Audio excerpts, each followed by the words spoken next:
Hello mga kaibigan, magandang araw po sa ating lahat. Ngayon po gagawa po ako ng panghapunan po namin na egg curry. Ito na po siya ang mga kailanganin ko.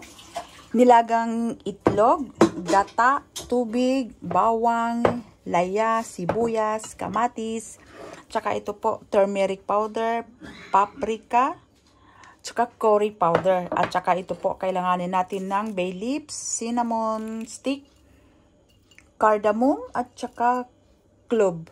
Ayan. Ito pong itlog, ilagay po natin ng ng turmeric powder, curry powder, tsaka itong paprika. Para pupula lang po siya. Para magkakulay po siya.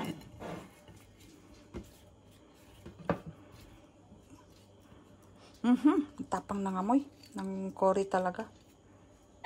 Ayan, papulahin na lang po ito. Tapos, i-prito po natin ng konti lang.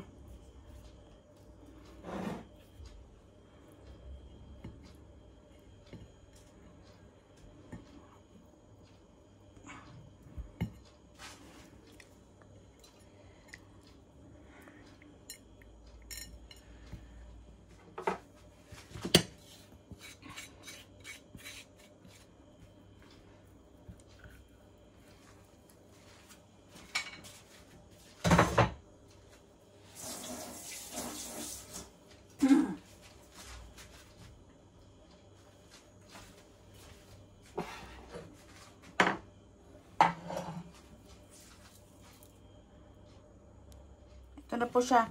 Ilagay na po natin siya sa dito po. Napainit ko na po itong ha.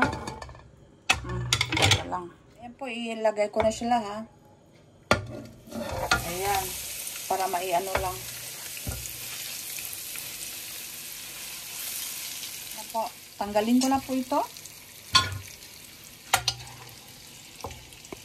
Ayan. Dagdag po ako ng oil na po ngayon. Gisa ko na po itong natin, bawang sibuyas, pagsabayin ko na.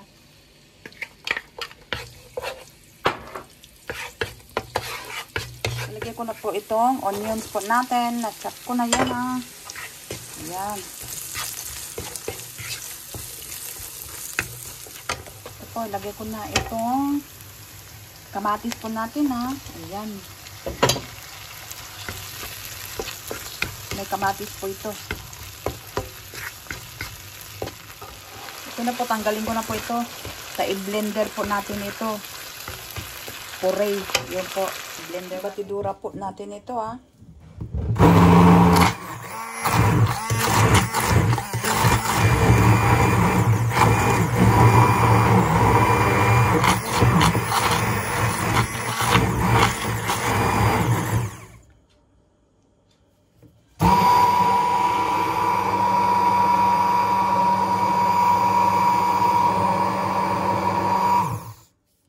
Pwede na.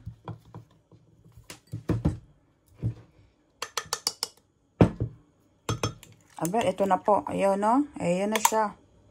Uy, kasarap. Bango. Ayun na po siya. Ito na po. Maglagay na po ko ng aceite. Kunti lang.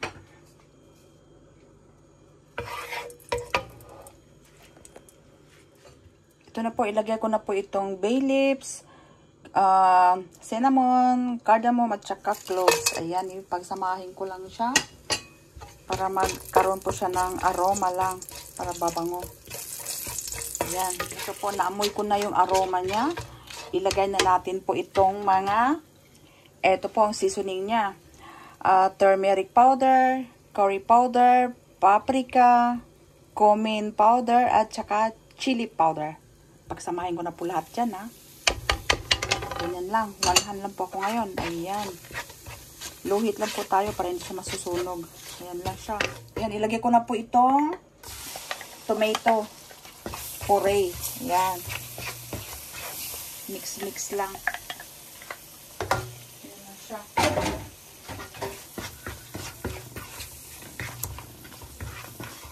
Ito na po. Naaamoy ko na yung yung aroma niya. Ayan, pwede na nating maglagay ng gata. Ayan, lagay ko na. Mabango na talaga. Ayan po.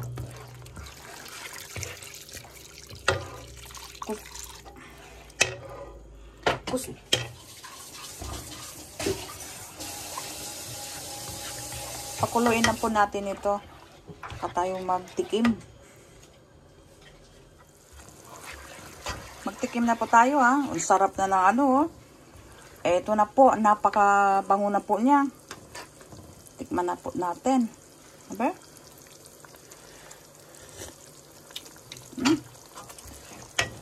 Matabang po siya. Maglagay po ako ng asin. Maglagay po ako ng asin na ito lang po kasi ano siya. Malalaki. Tsaka asukal po. Maglagay po ako ng asukal na 1 teaspoon. Kasi may kamatis siya. Medyo maasim ng konti. Kaya, yan.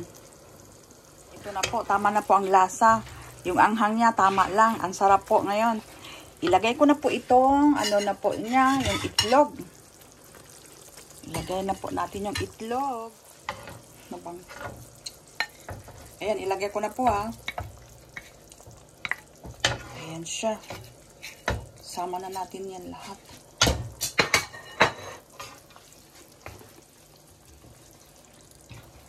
Ayan na po. Ito na po siya. Tanggalin ko na po itong bay leaves natin. Saka yung nasaan na itong cinnamon natin. Kaya ayan. Patayin ko na po ito. I-off ko na pala. Magtikim na po ako. Pero lagyan ko pa po muna pala na ito po coriander leaves. Kung wala po kayong coriander, parsley. Kung wala po, onion leaves. Ayan na siya. Para mas masarap. Ayan, magtikim na po tayo. Ito na lang. Nandito. Kailangan ko ng ang bango ng coriander talaga. Kakaiba ang amoy niya. Ngayon, ayan. Diba? Papakita ko sa inyo, ha. Iyon. Wow. Ang ganda ng pagkalaga pala ng itlog ko. Ayun na po siya, oh. Iyon. Be, tingnan nyo.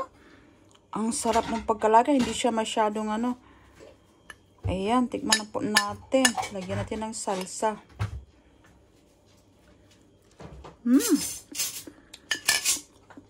Grabe. Ang sarap nito. Super sarap po talaga. Kaya, ito po ang isa po sa recommendable ko po din sa inyo. Kasi napakadaling gawin po nito. Kagaya ng ginawa kong chicken meatballs curry, ito po yung pala yung salsa niya. Kaya maraming salamat po mga kaibigan sa panonood nyo po sa video ko ngayon at sa recipe ko ngayon na egg curry. God bless po sa ating lahat. Enjoy cooking na po tayo. Bye!